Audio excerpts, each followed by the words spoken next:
Hillary Clinton lost to Bernie Sanders in New Hampshire by 22 percentage points, the biggest victory in a contested Democratic primary there since John F. Kennedy. But it looks as though Clinton and Sanders are leaving the Granite State with the same number of delegates in their pockets because Clinton has the support of New Hampshire's superdelegates, these party insiders. What do you tell voters who are new to the process, who says this makes them feel like it's all rigged? Well, let me just make sure that I can clarify exactly what was available during the primaries in Iowa and in New Hampshire. The unpledged delegates are a separate category. The only thing available on the ballot in a primary and a caucus is the pledged delegates, those that are tied to the candidate that they are pledged to support, and they receive a proportional number of delegates going into our convention. Unpledged delegates exist really to make sure that party leaders and elected officials don't have to be in a position where they are running against grassroots activists. We are, as a Democratic Party, really highlight and emphasize inclusiveness and diversity at our convention, and so we want to give every opportunity to grassroots activists and diverse, committed Democrats to be able to participate, attend, and be a delegate at the convention. And so we separate out those unpledged delegates to make sure that there isn't competition between them. I'm not sure that answer would satisfy an anxious young voter, but let's move on. Well, it's been an unexpected start to the Democratic National Convention. Amidst an email scandal showing a concerted effort to help Hillary Clinton win the party nomination, Florida Congresswoman Debbie Wasserman Schultz has been forced to resign as chair of the Democratic Party. A federal investigation is now underway to determine where the email leak published by WikiLeaks originated. Hillary Clinton pointed her finger at the Russians, calling it an attempt to sway the presidential campaign. She also announced Sunday evening that ousted Wasserman Schultz will have a new job working directly with her campaign. RT correspondent Manuel Rapolo has more. The FBI is investigating a massive breach of emails from the Democratic National Committee. Thousands of emails were leaked online, causing a firestorm within the Democratic Party. The source of the hack, however, remains uncertain. In a statement published Monday, the Bureau added that, quote, "The FBI is investigating a cyber intrusion involving the DNC and are working to determine the nature and scope of the matter. A compromise of this nature is something we take very seriously, and the FBI will continue to investigate and hold accountable those who pose a threat in cyberspace." The nearly 20,000 emails were published by the whistleblower website WikiLeaks and highlight a clear split between party officials and the campaign of Vermont Senator Bernie Sanders. Moreover, the email controversy has forced Florida Congresswoman Debbie Wasserman Schultz to resign as the chair of the Democratic Party. At a luncheon for the Florida Democratic delegation, the outgoing chair faced serious backlash from peers as she attempted to give a speech that was geared more toward party unity. Take a listen.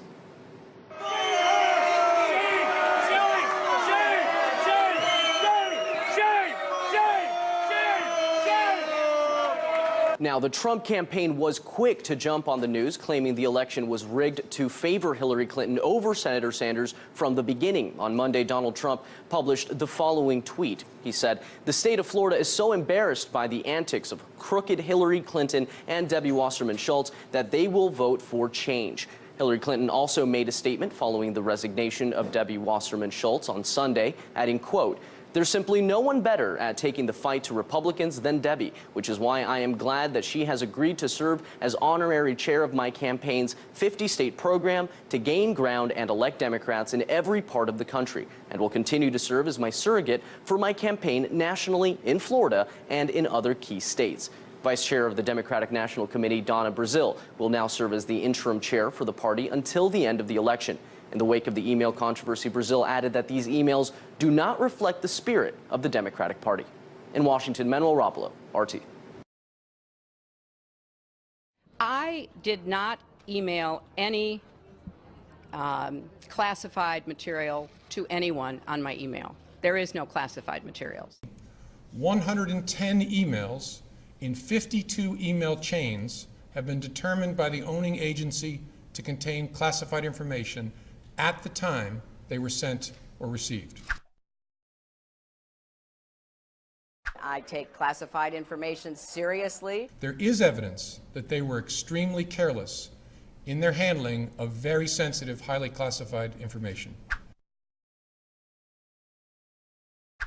I have turned over all of my emails. No one else can say that. I have been incredibly open about doing that. I will continue to be open, and it's not an issue that is going to affect either the campaign or my presidency. The FBI also discovered several thousand work-related emails that were not among the group of 30,000 emails returned by Secretary Clinton to state in 2014.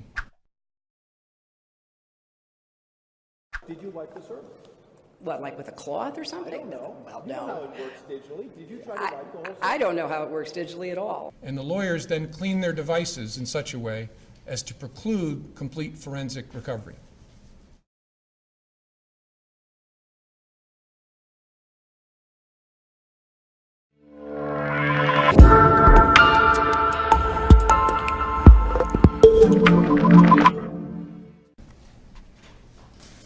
Good morning. I'm here to give you an update on the FBI's investigation of Secretary Clinton. What I want to do is tell you what we're recommending. But first, let me tell you what we found. 110 emails and 52 email chains have been determined to contain classified information. What difference at this point does it make? 8 of those chains are top secret, 36 of those chains secret, and 8 contain confidential information.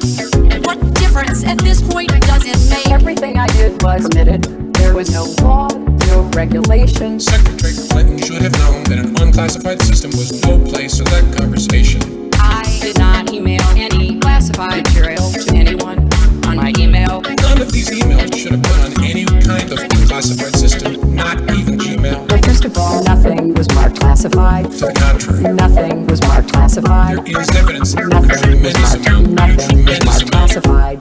Now let me tell you what we found. Oh my God. 110 emails. It was not the best choice. 52 email chains It was a mistake. have been determined to contain classified information.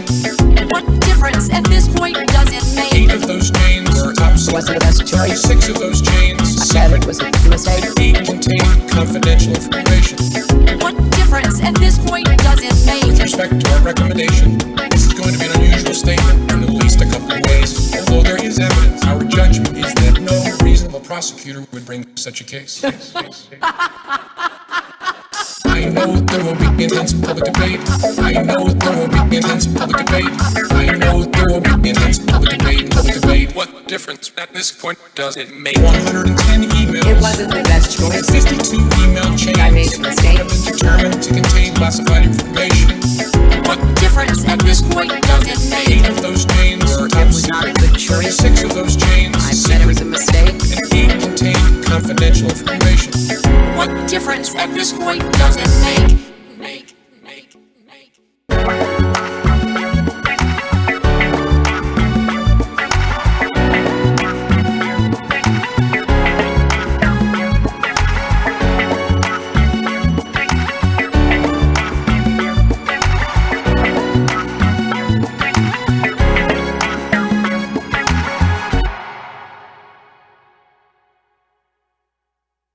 All right, so let's talk about this IG report. It does seem that it's being viewed largely through a partisan lens here, but what is the headline for you and what you saw?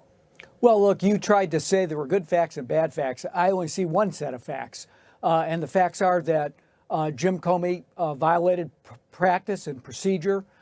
He applied a double standard with respect to the investigation of Hillary Clinton versus the investigation of Russian interference in the election and its connection to the Trump campaign. He ended up hurting Hillary Clinton, and he helped elect Donald Trump. There's 560 gory pages of detail of that in the IG's report, but that's the facts. And people will try to spin one email or a bunch of emails one way or the other, but those are the fundamental facts of what happened last July Well, but and you're last leaving one October, out, though. and that's what Mr. Horowitz said. You're leaving something out, though, John, which is the motivation that Comey had for what he did. Believe him or not, he says, Loretta Lynch, I had my doubts. I had my doubts about her meeting with Clinton on the tarmac, not really wanting to be as aggressive, trying to mess with my language. I pushed for a special counsel. I had my doubts that this would be handled fairly. And that's why I had to come forward and make sure that there was real transparency here. That motivation is a little upsetting as well, is it not? And Chris, the IG, take him at his word, completely rejected that. He said that these are the moments where you have to follow policy. But he never said that he didn't have basis for suspicion. He said how Comey handled it was wrong. Well, that's the big enchilada, Chris. He said that whatever he felt, the appropriate way to proceed was to follow long-standing for Republican and Democratic administrations policy and procedure. Instead, he applied ad hoc decision-making. I have never accused him of being a partisan in that regard. I just think he made a horrendous error of judgment. And he did it, I think, because he's kind of an arrogant guy who was trying to protect his own reputation, getting pushed by the New York field office, who was leaking details about the investigation, and getting pushed by Republicans on Capitol Hill. I think he was protecting his reputation, the FBI's reputation, but in doing so, he wasn't protecting the country. The big stick that Republicans and certainly Trump sympathizers are swinging is, look at those texts of at least these 5 different agents / attorneys, staff members. Look how much they didn't like Trump. Let me ask you something. Do you think that there was an equal or greater population in the Bureau that didn't like Clinton? I absolutely think that's true. And I think that one of the things I heard from people who attended the House briefing today is that the matter of who was leaking out of the FBI field office, Rudy Giuliani kept going on television saying, I've heard from my sources in the FBI, that investigation is still ongoing with the Inspector General. So we'll see where that lands at the end of the day. But, the truth is, the facts are that he only hurt one candidate by reopening and then rapidly saying there was nothing there and closing the email investigation on October 28th, 10 days before the election. He absolutely damaged Hillary Clinton. He kept under wraps the fact that he had opened an investigation of the Russian engagement and the Russian involvement with the Trump campaign. That didn't come out until after the election. He says he did that because that was consistent with policy and practice. But why the double standard, Chris? I think he's never really sufficiently answered that. Look, no, I get that that's something that's going to be chewed over here. He's got his answers. But you also have to look now in terms of the political liability here and where blame lies. You got to look at Hillary Clinton as well. Do you not, John? I mean, the tweet that she put out today, but my emails. Now, this is a reference to the fact that the IG found that Comey was also using a personal Gmail account. He didn't have his own server.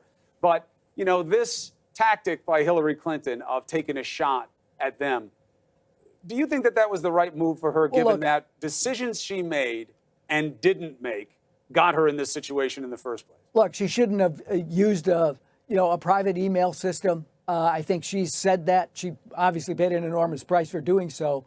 I think it was an innocent. Destroy the devices and not exactly complying the way that she would have been expected to in that situation. You want to relitigate the 2016? No, but I just want to put it out there as an element of people's scrutiny. Well, look, I think it was well scrutinized. You have to agree with that. It was the subject of intense look by the mainstream media, by a more than a year-long investigation by the FBI, and and I think it was a mistake to have done that. But I think it was in the end of the day, there were no crimes. Mr. Horowitz confirmed that today, saying it was consistent with the practice of the Department of Justice. It wasn't just Mr. Comey, but Mr. Horowitz confirmed that in the IG's report today. He likened it to the way the Justice Department handled Alberto Gonzalez's situation in 2008. Right. I read that. And I think that the scrutiny she came under, the attacks she came under by the House Republicans, I think, were unwarranted based on what was a mistake of judgment. John Podesta, I appreciate you giving me your take on this. There was a lot to go through. More will come out of it. You're always welcome on the show to make the case. Thanks, Chris. All right, be well.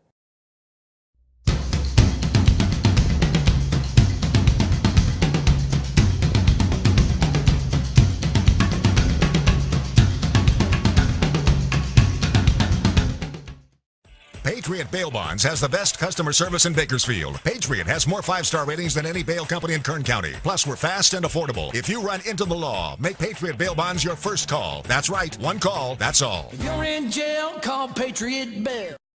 I choose Patriot Bail Bonds. We choose Patriot Bail Bonds. We choose Patriot Bail Bonds.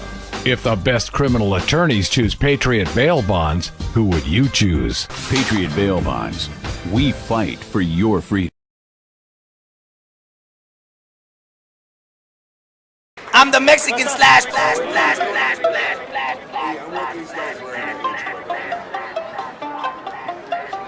one more time. We can do somewhere else and you can act like we're going to write this out. I understand. These good smiles that it seems to me reminds me of childhood memories where everything was fresh as a bright blue sky.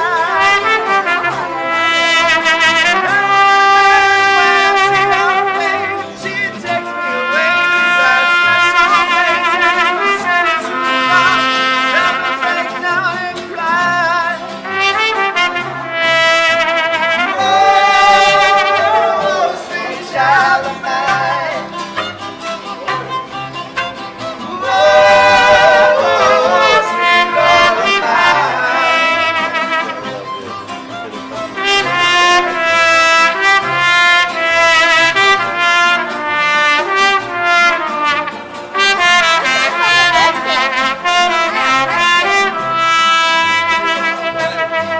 And she's got eyes of the bluest skies as if they convey. I need to look into those eyes and see an ounce of pain. And it reminds me of the ones that as a child that I have prayed for the first time. Pass me by. Whoa, sweet child of mine. Whoa, sweet love of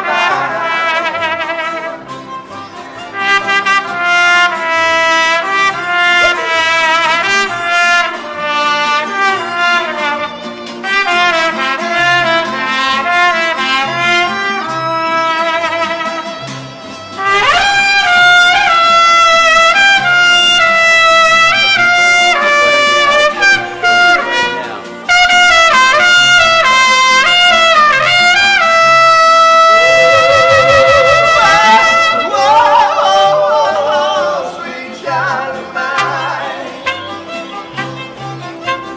Whoa, sweet love of mine. Oh, sweet child of mine. Whoa, sweet love of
We gotta go. We gotta go now. We gotta go. Let's go.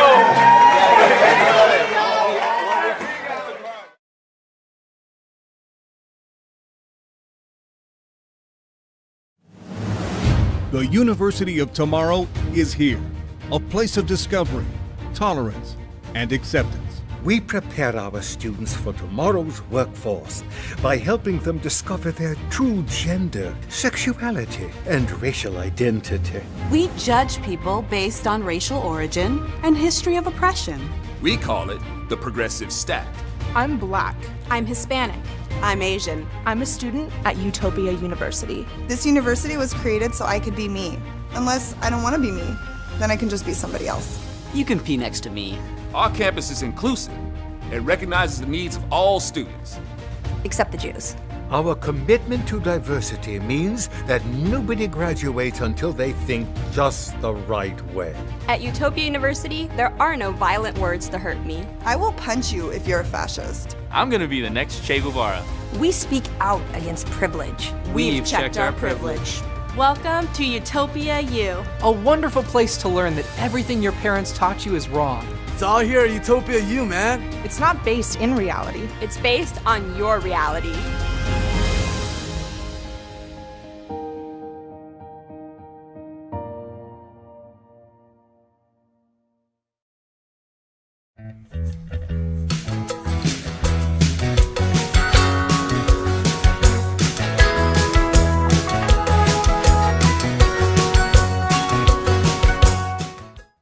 You say that one of the things that affected your decision making was some classified information about Loretta Lynch that indicates that she that would raise questions about her impartiality in dealing with the Hillary Clinton investigation. Is this information that has not yet been released in any form? Correct. And so, Kevin, I was asking Kevin, our expert, about what it could be. He had some theories, but it's not the Russian intelligence document that contains a reference to email that Loretta Lynch would not go far into the Clinton investigation. Or you're not referring to that? I can't say. I'm not referring to anything. I can't say. You're not and I've gone as far, because the FBI has reviewed my book, and I'm as far forward as I can be given the classified nature of the material. As we sit here, the IG report is pending. Have you seen it? No. Do you expect to get a copy of it for your own review before it's published? I think so. I think the normal drill is if you're I don't know, if they're talking about your conduct, you get a chance to look at it and offer any response you want. Where is the FBI exposed on that, in that report, do you think? I don't know. Part of the reason I hesitate is I don't know exactly all they're looking at. I know, because I encouraged it, I wanted them to take a look at the decision-making I did on the Hillary Clinton email investigation to do the July 5th press conference, to notify Congress in late October. But I gather from media accounts that there's other pieces that they've added, but I don't have any personal knowledge of exactly what it is beyond that piece about Hillary Clinton email. I pray no FBI director ever has to deal with this again, because it was just a series of no-win decisions. And so which would be the least bad decision is constantly what we're thinking in the book.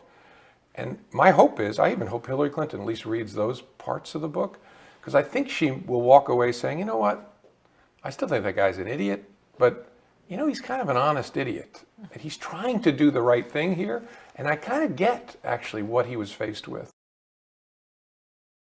What's important to me going forward is, as I say, I think it's important to focus on what happened, because lessons can be learned. But the more important lessons that will affect our democracy going forward are not about him and his investigation. He, I think, forever changed history, but that's in the past. What's important is the fact that the Russians are still going at us. He himself admitted that before Congress. People I really respect, like Jim Clapper and John Brennan and others who knew what the Russians were doing, have been sounding the alarm. I will tell you this, Anderson, if I had been elected president under the same circumstances, so that, you know, I lost the popular vote, I squeaked through the Electoral College, and evidence came up that the Russians, for whatever reason, were trying to help me, I would have said on the first day in office, we're going to launch the most thorough investigation. No nation, particularly an adversary nation, can mess with our democracy. I would have had an independent commission. I would have done everything I could to get to the bottom of it, because it's not going to stop. That's what I'm worried about. It wasn't a perfect campaign.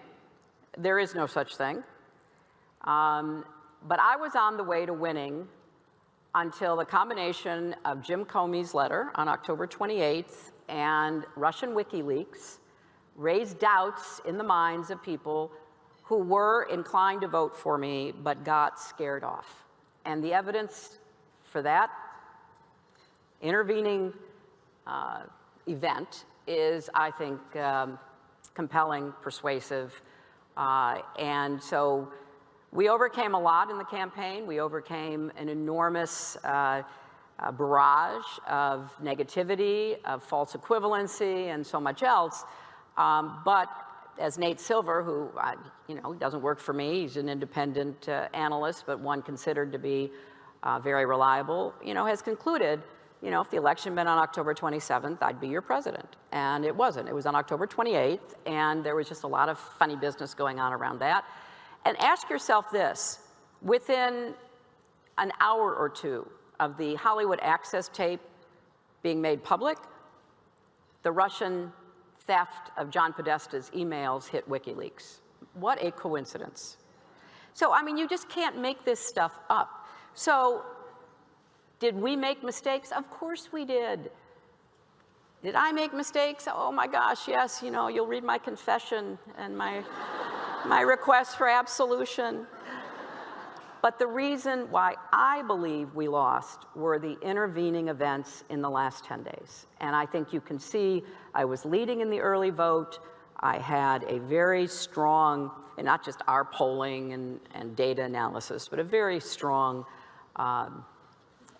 assessment going on across the country about where I was in terms of, the necessary both votes and electoral votes. 7:37 on a Wednesday morning now. The 2016 presidential campaign probably going to go down as one of the wildest and most surprising in history, ending with Donald Trump's surprising upset of Hillary Clinton. It was a race she was sure she'd win. She says so in her new book called What Happened, and Secretary Clinton is with us now. This is her first live interview since Election Day. Secretary Clinton, good morning. Nice to have you here. Thanks for getting up early with us. We appreciate it. I'm glad to. I remember I gave birth 9 months ago, and afterwards they come to you and they say, how's your pain? Scale to 10, 1 to 10. How's your pain? So I thought, let's start there. How's your pain? How are you doing? Well, it's gone down the scale. I mean, it was probably 25 when the election ended in such a surprising and for me, distressing way. But part of what has happened over the last months for me was writing a book that gave me a chance to look at everything that happened, what I did, what I could have done better, what my campaign could have done better, but also these forces at work during the election and still at work when you think about Russia and other places that are of concern to me. So it was cathartic, and I feel, here I am, and I hope that people will find it useful and informative. Cathartic is an interesting word because people are using words to describe this book that they don't normally use in association with you. Unrestrained, very candid. People say you've taken your political straitjacket off and been unleashed a little bit to say what you really wanted to say. Did you view it as a historic document, or did you view it as kind of a literary version of a cleanse for you? Matt, both. I really saw it as both personal and historical. It started out for me, trying to just come to grips with what happened and to be as candid as I could with myself. That's where it had to start. But then also to look at it in a historic frame and say, what was at work here? In addition to the mistakes that I made, which I recount in the book, what about endemic sexism and misogyny, not just in politics, but in our society? What about the unprecedented action of the FBI director? What about the interference by an adversary nation to determine or tilt the outcome of our election? What about voter suppression? Things that I think are just as important today as they were a year ago. And if we put all those factors that you just laid out in a pie chart, right? What's the biggest chunk? What's the biggest cause of your loss? What part is Comey? What part's Russia? What part's you? Well, I think the determining factor was the intervention by Comey on October 28th. I mean, as I write in the book, and I could have put much more into the book, and independent observers like Nate Silver and others say yes, but for that intervention, I would have won. But it stopped my momentum. It drove voters from me who understandably, this is not about the voters who were saying, well, wait, what does this mean and how do I evaluate it? And so I think that, in terms of my personal defeat, was the most important factor. Can I just ask you, if that was 11 days before the election, Yes, if we had been privy to be at your kitchen table, when you heard the announcement that James Comey was saying, we're back looking at these emails, what words came out of your mouth? Be specific. Well, specifically, I write about it in the book because I learned about it on the campaign plane. And I was stunned, to be honest. I didn't know what to think about it because I knew there was nothing there, and we had trouble finding out what was really going on. And so I was just dumbfounded. I thought, what is he doing? The investigation was closed. I know there's no new information. I've certainly given everything of any relevance to them. And then it became clear this was not necessary. He could have called me up. He could have called others involved up and said, hey, can we look at this new stuff just to make sure it's stuff we've seen to get before? Absolutely, have at it. But no, he had to write letters to Congress, which immediately were leaked. So I feel very strongly that he went way beyond his role in doing what he did. Listen, some people say that he kind of indicted you in the court of public opinion, and you certainly repay the favor in some sense in this book. You're pretty tough on Comey, and people can read about it and draw their own conclusions. But I think Matt and I both, in reading the book, thought, well, what was his motive then? Was he out to get you? Did he want Trump to be elected? What's the motive there? I searched really hard for that kind of understanding, and I didn't find it. And what really was shocking to me is that when it finally became clear that there was an ongoing investigation into the Trump campaign and associates for potential connections with Russia, we didn't know about that before the election. And even after the election, when he was asked, well, why didn't you tell the American people about that? That would have been an important issue. He said, oh, it was too close to the election. Now, try to square that. I don't understand it. You point out that double standard on a number of occasions in the book. You say Director Comey shivved you. Another area where you seem to come close to drawing a conclusion, but you stop just at the line is Russia. Right. You say there's so many coincidences, so many connections between people in the Trump campaign and Russia, but you stop short of saying this, and I'm asking you if you will. Do you think that the Trump campaign, with the knowledge of the now president, colluded with Russia and stole this election? Matt, I can't say that. That's what this investigation is to determine. What I try to do in the book is to put forth all the information that I think should trouble Americans, whether you're Republicans or Democrats or anything else. My book, my manuscript, was turned in at the end of June, early July. Lots has happened since then. Has it led you more in the direction of collusion? It has suggested to me that there was certainly, we know, a plan from Putin and the highest levels of the Kremlin to influence our election. We now know that it was everything from Facebook ads and phony people acting like Americans who were Russians. We know so much more than we did even when I turned the manuscript in.